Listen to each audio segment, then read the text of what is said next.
Hi, I'm Flossie Chua, and I'm a principal investigator at Project Zero, which is a research center at the Harvard Graduate School of Education. If I were to ask myself, what is metacognition? I would say it's about understanding how I think and then developing strategies to actually manage my own thinking.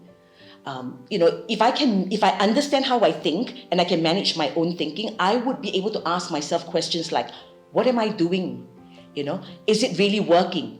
If it is, why is it working? Right? If it is not, how else might I do this? So it's really a way of managing your own responses to the world in a way that allows you to get some feedback and allows you to do something better next time, or at least to have a bigger awareness of the fact that this is how I think about something, and this is how I know I'm doing well or not doing well. And if I'm not doing well, what strategies can I use to try to push my own thinking in a direction that makes sense?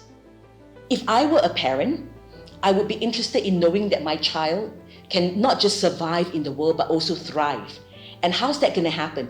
That will happen if I know my child is able to think well, is able to problem solve independently, is able to figure out, where some of the hurdles in thinking are, and is able to come up with ways to solve those, to sort of like leap over the hurdles. Very often, students or young people, when they're in the classroom, they focus on answers, right? Is this correct? Is this wrong? There is very little time spent on thinking about, why did I think that was the answer?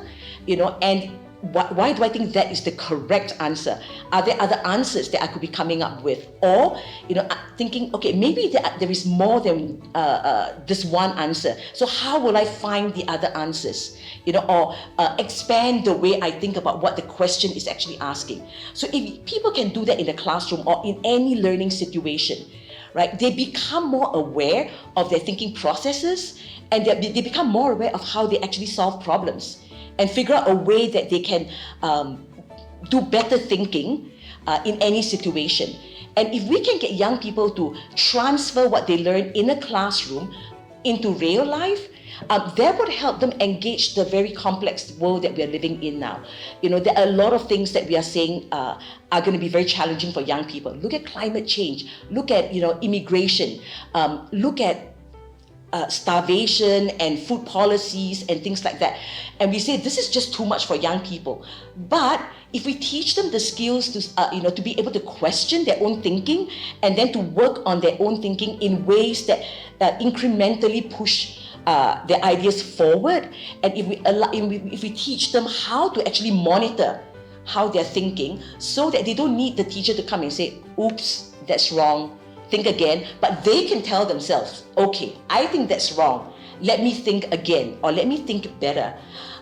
We would be creating a group of thinkers who can go out into the world and who can say, there are all these things that I want to think about, that I'm curious about, that, I can do some good thinking around, and therefore I can contribute in some, important way to the world.